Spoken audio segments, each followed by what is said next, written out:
I gotta sit up, 'cause you ain't gonna let up. And you never gonna let up.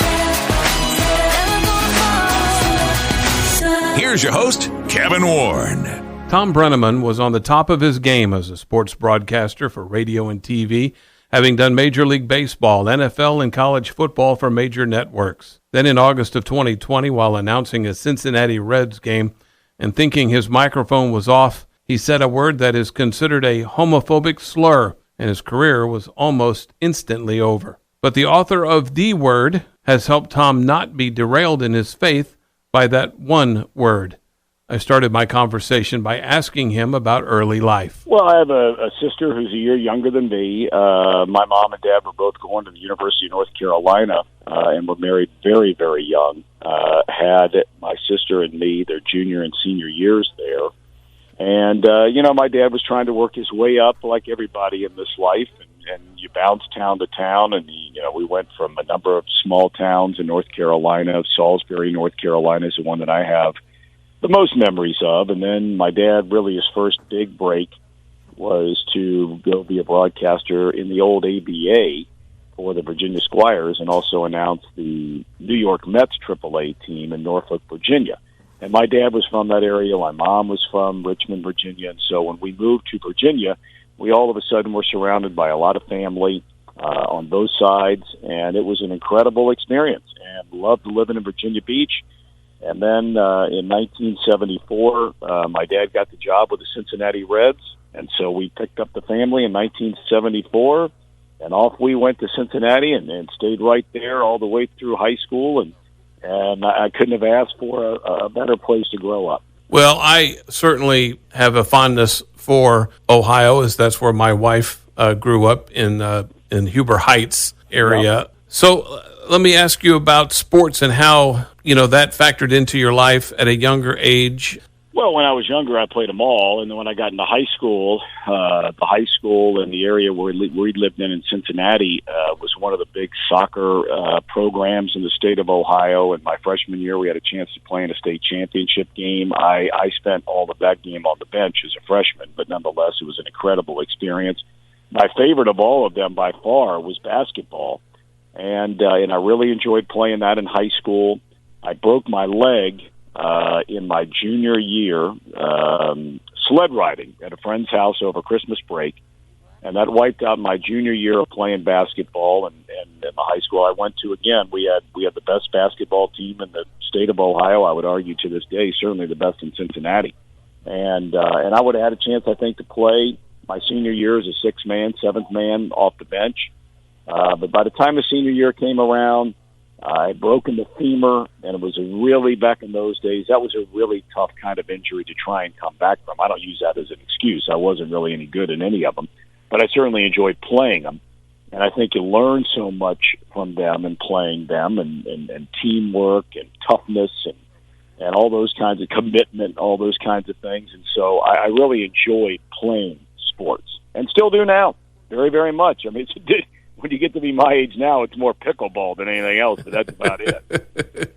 I understand. I had to give up basketball when I hit my late 50s, and I hated it. Now, really, it's just golf and a little bit of pickleball, so I get that. Let me ask you about growing up in the Brennaman household. Were you church going every Sunday, or when did you get introduced to your faith? Well, when we moved, as I brought up earlier, when we moved from North Carolina, and we were so little, I don't remember very much about it, but I do remember going to church regularly when we lived in Salisbury, North Carolina. And then when we moved to Virginia Beach, my dad's mom and dad lived a couple of towns down the road from us, and they were very serious church-going folks. It's interesting, though.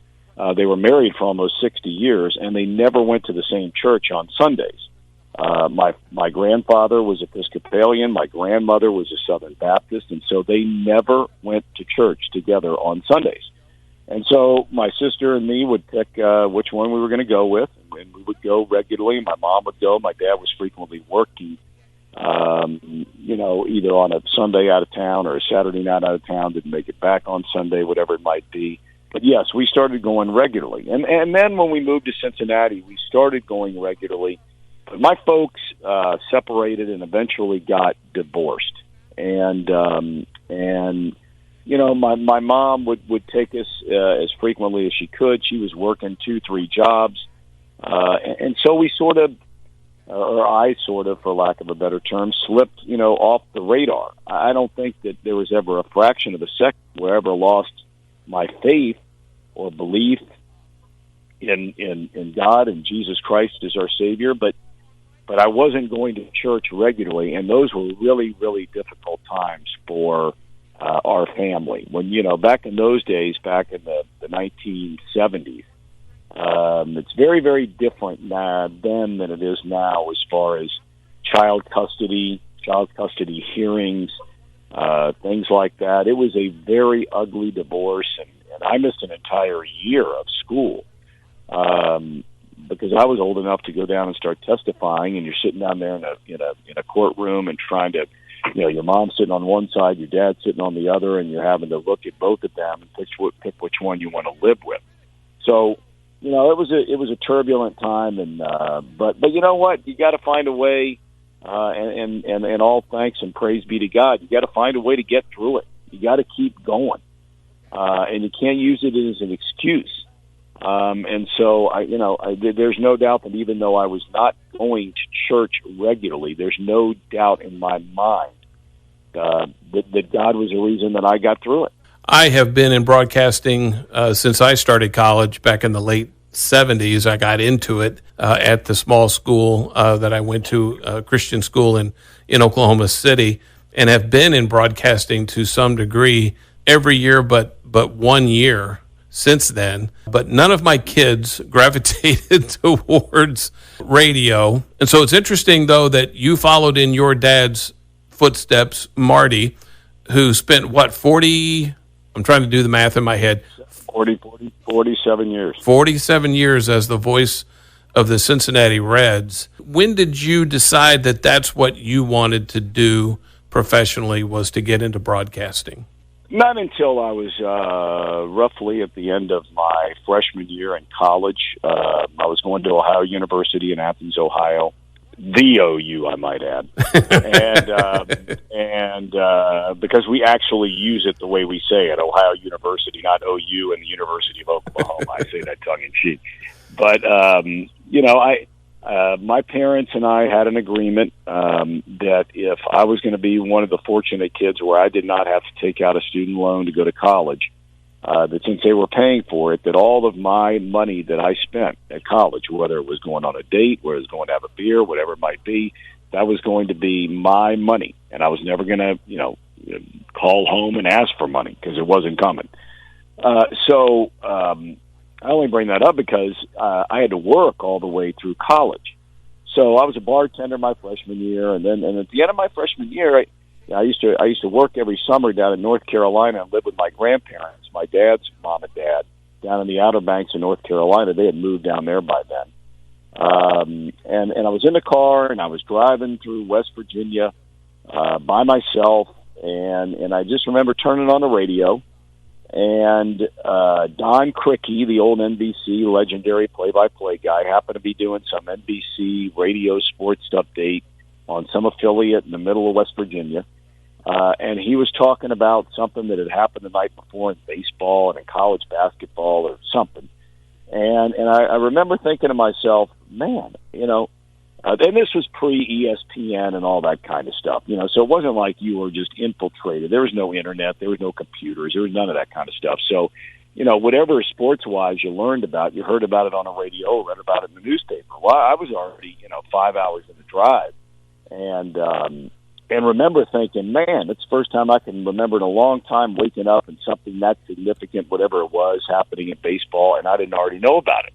So I thought, you know what, maybe I ought to look into doing this. And so I called my dad, and in Athens, Ohio, where Ohio University is, it's one of the Reds radio affiliates that carried all the games. And he knew the owner of the station, and it was a commercial station. It wasn't through the university. And, the guy said, hey, look, if he wants to come here and try to start learning the business and all that kind of thing, we'd love to have him. I came there. I wasn't on the air. I was back in the days of records. I was doing a lot of the sort of secretarial work of how long the intro was on a song for DJs to know, and I eventually started DJing on an FM station at night, AM, all the while getting paid. And then the first sports thing really came around because the Ohio University men's basketball teams had a number of really good teams in a row and gone to the NCAA tournament, and the women's team had gone 2 years in a row, and so we were the flagship station, and the guy on the station decided to start doing the women's games, the home games. And he asked me if I wanted to do them. And that's really where the sports side of it really took off. It's an awesome story. I'm looking too, Thom, back at your dad and when he was with Cincinnati back in the mid-'70s, right in the middle of the Big Red Machine. And I can't imagine, unless they didn't allow you to do it, that you were able to walk around that Reds locker room with the Johnny Benches and the Pete Roses and the Dave Concepciones, all those guys. Well, it's funny. Before we had moved to Cincinnati, and my dad was announcing the old ABA, and there aren't a lot of people around. You're old enough to remember, but there aren't a lot of people around that are old enough to remember the ABA, the American Basketball Association. 4 of the teams wound up folding into the NBA that we know today. But when my dad was announcing for the Virginia Squires, they had 3 players on that team. One of them was Dr. J. Julius Erving. Mm-hmm. The other one was George Gervin, 2 Hall of Famers, 2 arguably, 2 of the top 50 players of all time. I had his Iceman poster. Yeah, there you go. And then the other guy was Charlie Scott, who was the first African-American basketball player at the University of North Carolina. Great player, one of the top 100 players of all time.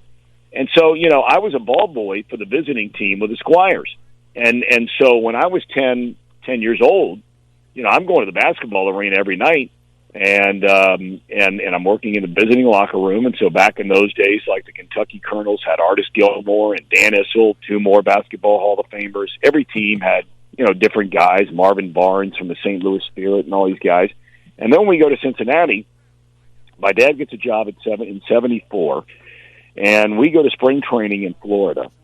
And my mom and sister and I weren't going to move to Cincinnati until school got out in June. But in March, we went to spring training.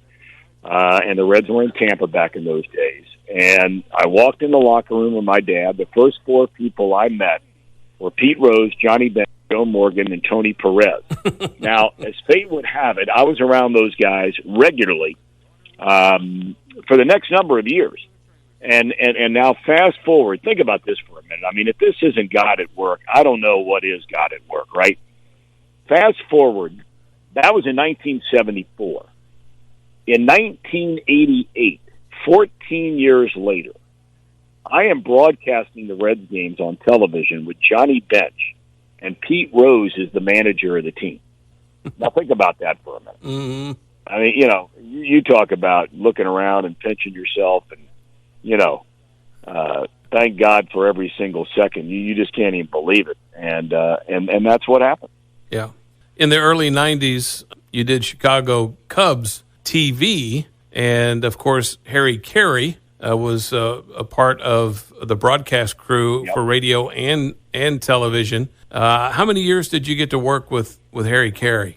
I worked with Harry every day for 6 years. When I was on the radio, he was on the TV. He and I would flip-flop in the middle of the game. I would go to television with Steve Stone for the middle 3 innings, and he would do the radio with Ron Santo and Bob Brenly, the middle 3, and then we'd flip back one more time for the final 3. So I was around Harry for 6 years, pretty much every single day, starting in spring training every year until October. Now, I've got to ask you, because most of us who have been a broadcast partner with a legend who has a very distinct delivery, can you do a good Harry Carey imitation? I cannot. But I can tell you, everybody and his brother was trying to do one back in those days, and a lot of them are still trying to do it. And but I'm so grateful for him coming into my life. I had lost my grandfather the first year I started in Chicago, and we were very, very close. And I had shared that with Harry in spring training. We went to dinner one night, and he pretty much took it upon himself because he had no family in the area. I mean, Harry Carey grew up an orphan in St. Louis. And he had a hard time with family. He's divorced a couple of times. He and his son, Skip, did not appear, to me anyway, and I could be wrong, but I don't think I am, did not appear to be all that close. Harry was very fond of his grandson, Chip, who went on to become a broadcaster, but Chip was living down in Atlanta, and Harry wasn't around him much. And so Harry, in many, many ways, adopted me, for lack of a better term, as his grandson. And, Harry loved going out, drinking Budweiser and all that kind of thing. He knew people in every single city, restaurant owners, bar owners, whatever it might be. And he'd ask me to go out with him virtually every night during the baseball season. We were on the road. Not much the same at home because we were playing day games. But at night, I was just so grateful to be around him. He was just so full of life and was just an amazing guy to be around. He was just such an incredible guy to be around, and I think about him frequently even now, and he's been gone for 20, 25 years. Was it kind of irritating to you that most of the time when people would do an impersonation of him, they would act like he was inebriated? Well, it's funny you ask that question because Harry had a stroke in 1988, and I started in 1990, came back in 89, and that was really the first time that you started to notice some of the slurred speech, which a lot of people assumed. And look, he earned the reputation. He was a big drinker, loved drinking. But in the 6 years I was around him, and that was every single game, it wasn't like once a week, I never saw him one time drink a beer during a game. Now, a lot of people assumed that he was sitting up there, and I wish I had a nickel for every time people, he must have been up there, hammered up there in the booth. That was just simply not the case. I think it was a direct correlation to the stroke that he had. He had a hard time saying S's. So, he'd say things like, end of the third inning, the Cub lead the Cardinal 3-2 instead of the Cubs lead the Cardinal. And so, there was a long time there that it really did bother me that it seemed like every time, and I mean, look, he was being impersonated by guys on Saturday Night Live all the time. Will Ferrell was doing that bit. Yep. And, it often, if not always, portrayed him as being the town drunk. Now, he loved drinking after the games, but he was not drinking during the games. Yeah. After the Cubs, man, you kind of were on a fast track. Thom Brennaman was now hired by Fox. You're doing NFL. You're doing Major League Baseball. You're doing college football, college basketball. You were the first television voice of the Diamondbacks. In the early 2000s, Bowl Championship Series broadcast, BCS National Championship games, Fiesta Bowls. I mean, you were doing all of it, and you were on this track, to be a lead voice for all these networks, and you were. You were the lead for the Big Ten Network for college football at one time as well. And then you decided at one point to go back to Cincinnati and join your dad on those broadcasts. What brought that change about? Well, you have decisions to make in life, and some of them,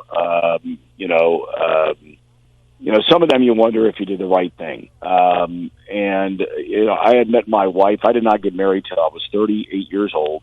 All those events you were talking about me doing, I was on the road all the time. And it just not met the right one. And I finally did meet the right one. We were two of the first 25 people that were working for the Diamondbacks 2 years before the team started playing. She was a born and raised Arizona girl, went to college back in the Midwest at Notre Dame, and then came back to Arizona to work. And we were both there. And we got married in Arizona. Our kids were born in Arizona. Our kids were baptized in Arizona, and they were very, very young. I think 3 and 1, something like that at the time. And the opportunity came up to come back to Cincinnati. And, it was a big move for my wife. To this day, although I think she certainly would tell you that it was a better place at the end of the day for our kids to grow up in the Midwest. Life's a lot slower than it is where we were living in, greater Phoenix. A lot of California people were moving down. Things were getting really fast. It was growing really fast. There was a lot going on. So that was a big move for her. But what I didn't understand when I moved back is that my dad was in the last number of years of a very, very unhappy marriage. He had been married to his second wife for 25, 26 years, and he was just a mess. And he was really unpleasant to be around. And when we got back, we got to Cincinnati, I thought to myself, what in the world are we doing here? This is brutal. It's miserable. I didn't like it. I liked the town. I liked living there. But I just didn't like the whole vibe of the thing. And thankfully, that started to change shortly thereafter. And then I was able to be around him. He eventually got divorced from his second wife, and then they should have been divorced. I hate saying that, but it's the truth. And he's a happier, he became such a happier guy to be around, a more pleasant guy to be around. I got much closer to him than I had at any point in time in my life. I was around for his final year 3 years ago, and I wouldn't trade that for the world, and I wouldn't trade it for the world, the upbringing that our kids have been able to have living where we live here. I just think, there are a lot of great places. You can raise great kids and bad kids anywhere, but Cincinnati's it is a really good place for your kids to grow up, and I'm thankful that they're happy and healthy and doing well. Before we move on, I do want to mention a guy that you and I both actually worked with at one time back in the early 2000s, Jim Traber, who is the afternoon host on our network, was your color analyst for a couple of seasons there in Arizona, and he's the one that actually connected us, and so I'm thankful to Jim, who I also did a podcast with on Suit Up as well. So let's fast forward, Tom, to August of 2020. You're doing Cincinnati Reds baseball. It's a doubleheader between the Reds and the Royals. And if we've been in this business long enough, we are all caught with a hot mic that we didn't know was hot. That happened to me actually very early in my career. And so kind of go through, if you don't mind, what happened as soon as you realized that was heard by a lot of folks. Well, look, I mean, we were in a commercial break, as you mentioned, doing game one of a doubleheader. We were doing the game out of a studio because of COVID at the time, so we weren't traveling with a team. And I was sitting in a studio, kidding around with a couple of other guys that are in there, and I flippantly used a homophobic slur. I've never had a homophobic bone in my body. There's not been a drop of homophobic blood that runs through my veins. But I said it, and so there are a lot of people that think I'm a homophobe, and they have reason to think that. And that's their decision. But I'm not. But I said it, and, I had no idea it had gone out. The first game came to an end. I walked back into one of the cubicles in the Fox Sports Ohio offices there where we were doing the games, and I get a text message from my boss. And he says, this just went out on the internet, and this is bad. And I pushed the button, and I heard it, and I'm like, well, this is really bad. And you got to remember, this is at the time when the George Floyd riots and the killing and all that kind of thing is going on. There's an edge about the country that had not been around in a long, long time. And all of a sudden we start the second game. This thing now has gone, viral, as the young people say. And I think about the third inning. Somebody says in my ear, they said, "Hey, look, you got to get off the air." And I'm like, well, I'm not getting off the air until I can apologize. And so I started into an apology, which was really, really tough, because here you are on live television. You're doing the best you can to piece all this thing together. You feel awful about what you said, who you may have hurt, and all these kinds of things. And you also know in the back of your mind that this is going to be the end. Now, to what extent it's going to be the end, you don't know. But you know it's going to be the end for a while. So I start to apologize, and I get partly through it. And then my sort of natural instinct of broadcasting sporting events for 30-something years just kicks into gear when one of the Reds players, Nick Castellanos, hits a home run to left field. And I described the home run in the middle of an apology. Well, that has since taken on an entire life of its own. Mm-hmm. It's become a running joke all over the internet. Sadly, there are a lot of people that's the only thing that they're ever going to know about my career. Now, do I lose sleep over that at night? No. But do I wish it was different? Yeah, I do. I apologize. I walk out the door of the studio. I get a call from the owner of the Reds. He says to me, "Hey, look, we know what kind of guy you are. You've been around here, forever. You got a track record. This is all going to be okay. Don't worry about it. It'll all be fine." Well, I got in the car, and I'm driving home, and I called my wife, and I told her what the owner of the team said, and then I said to her, I have a feeling by the time I get home, which is going to be in about 15 or 20 minutes, that he will change his tune just because of the whole environment in the country and everything that was going on. And sure enough, that's exactly what happened. So by the time I got back home, I had been suspended for the rest of the season. I woke up the next morning. I had been fired from Fox from doing the NFL. We were 2.5 weeks away from me starting my 26th year broadcasting the NFL on Fox. Fired from that. Was doing some commercial work for different companies in Cincinnati. Fired from all of those.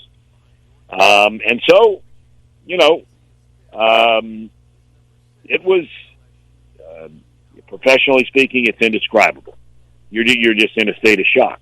But there's a part of you that says, well, this is going to be okay. This is, and I said to my wife, I said, this is God's plan. It's going to be the best thing that ever happened to us.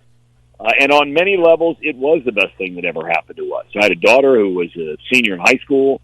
The following year, I got to go to every single event in her senior year that some of them I would have missed. I got to be around for the graduation. I got to be around to move her into college down at TCU in Fort Worth, Texas.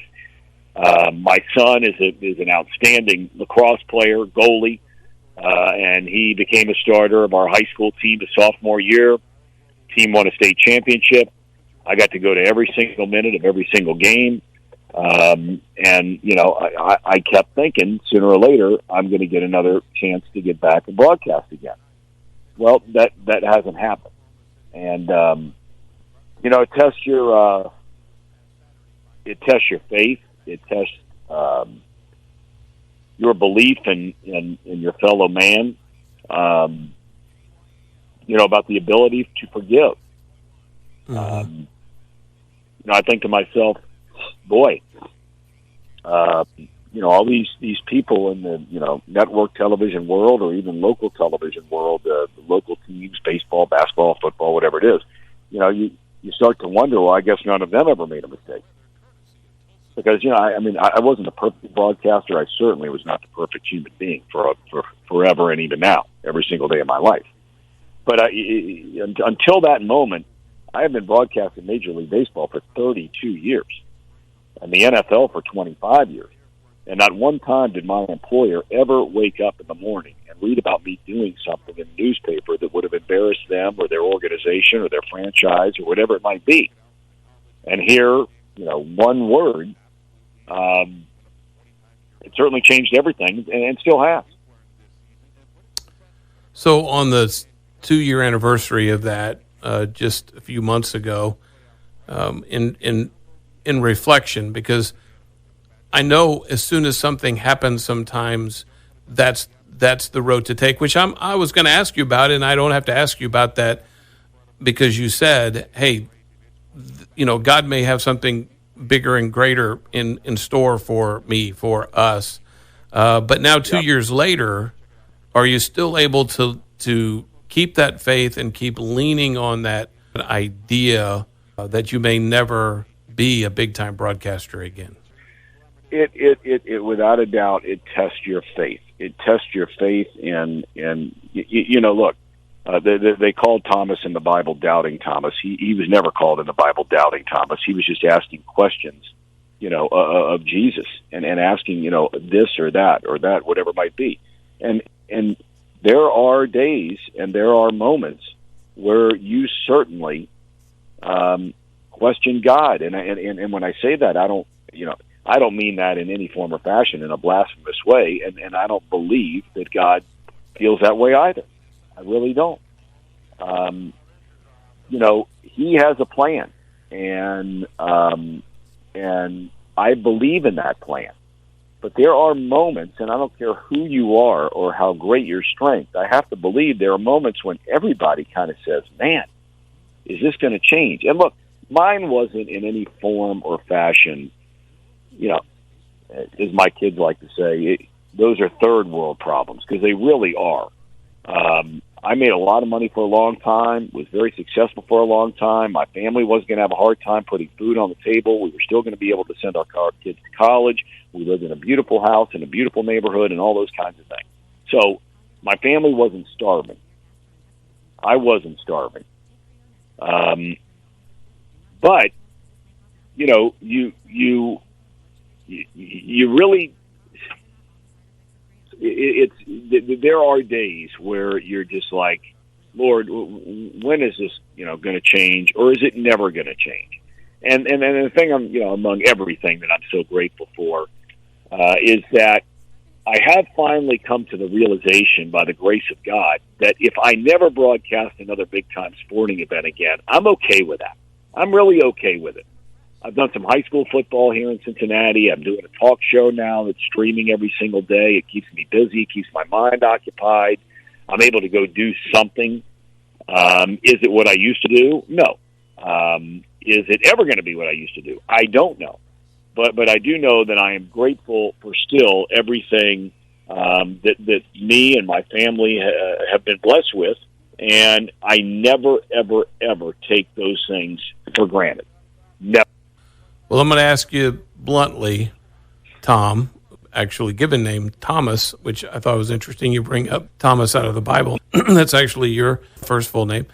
I want to pray for you, and I want to pray for you the direction that you would like for me to, because we all know there's nothing wrong with you wanting to get back into the booth again. You know what? I can't tell you how much I appreciate that, but that's not what I mean. That's not what I want people to pray for. I really don't. I want people to pray for those people in this world and children who are wondering about their faith and how in the world they're going to literally make their next step, physically, emotionally, spiritually. Those are the things I care about. I don't want anybody out there. I appreciate it, but I don't need anybody doing that for me. I appreciate that, though, very, very much. I can't tell you how much I appreciate it. Well, listen, you're welcome, and I'm going to do both. I'm going to honor your request. Okay, fair enough. That's fair enough. I'm going to honor your request, but as a broadcaster myself, I know what that means, and I'm going to pray for that for you as well. Listen, Thom, thank you so much for your time.